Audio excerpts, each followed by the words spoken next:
Hello and hi to beautiful people out there. This is Trader Muhammad Akbar. Again, I'm back with new lesson, and that is based on the 10 most common mistaken we always and often do while speaking. So, without wasting the time, let's check it out. What is the 10 common and trending mistaken the students are doing?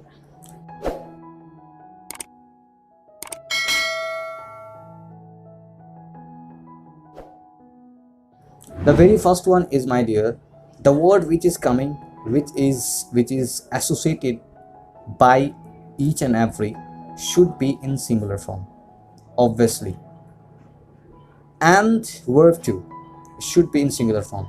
You can understand easily giving the example. I'm giving three examples. First one, each student is coming, each students are coming, each students is coming. Which one is right? Obviously, my dear, each student is coming, because as I told you in the description and giving the description, the word which is followed by each and every should be in singular form and verb too. So obviously each and every student is coming. So that is the first one. And the second one is for you, my dear. She is my sister. She is my sister. And the second one is that they are my sisters. There is nothing wrong with the sentence, but the intention behind bringing out here, we have to understand when you are using she singular.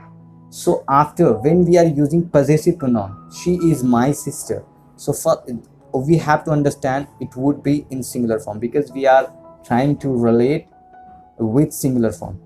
And when you are saying they are my sisters, so it would be in a possessive pronoun. Sisters would be in plural form. So we have to understand the differences, similarities between she and they. And after that, because I found it's very natural when you are speaking, it is coming out automatically, because we are not speaking subconsciously.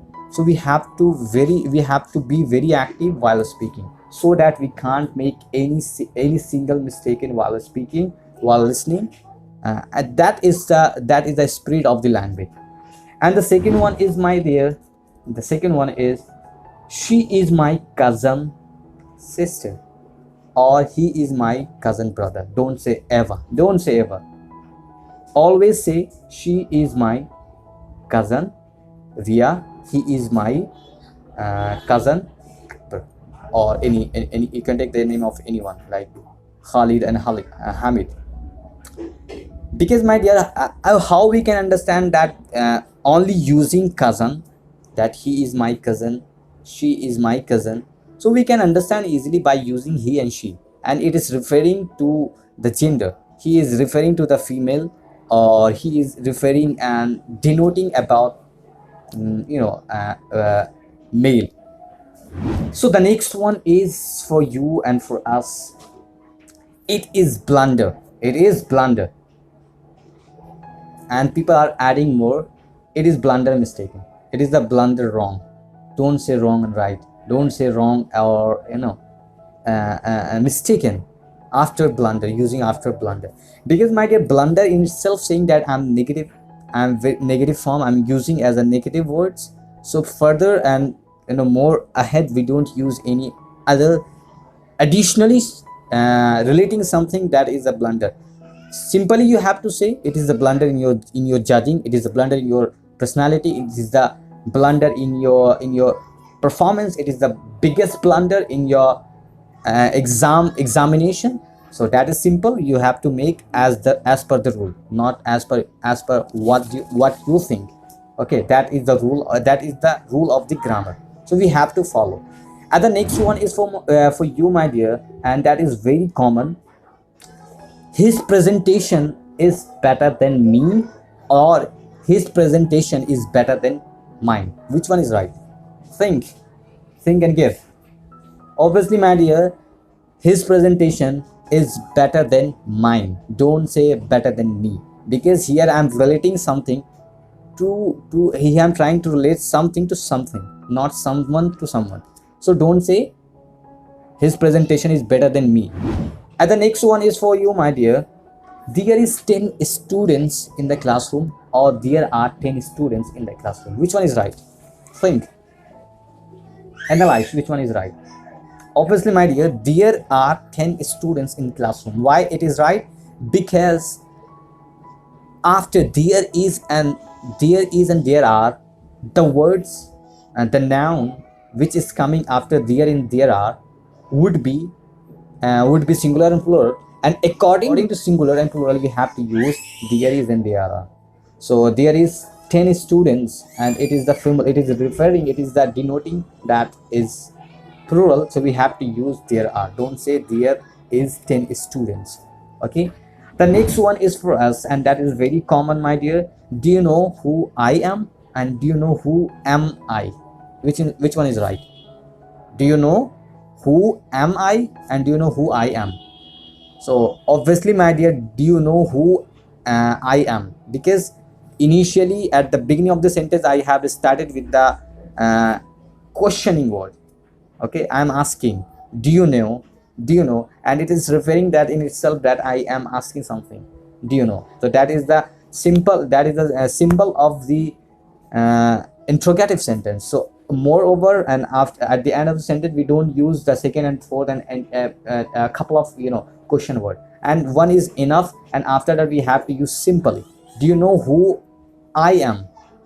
Okay, so that is the rule of the grammar and the language. We have to find out and figure out, think and highlight where I'm fumbling, because I have found a lot of students, they are using this kind of rules and this kind of sentence, because they are not aware too. First we need to be aware. Awareness is very important in language too.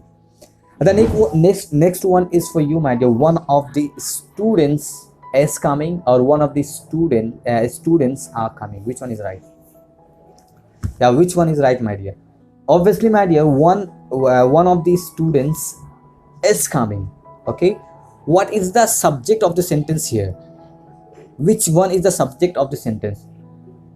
One of the students, one is the subject of the sentence, not after of the students. It is not the subject, it is the object of the preposition. So subject is here one. So according to one, we have to use verb of the sentence is, not are.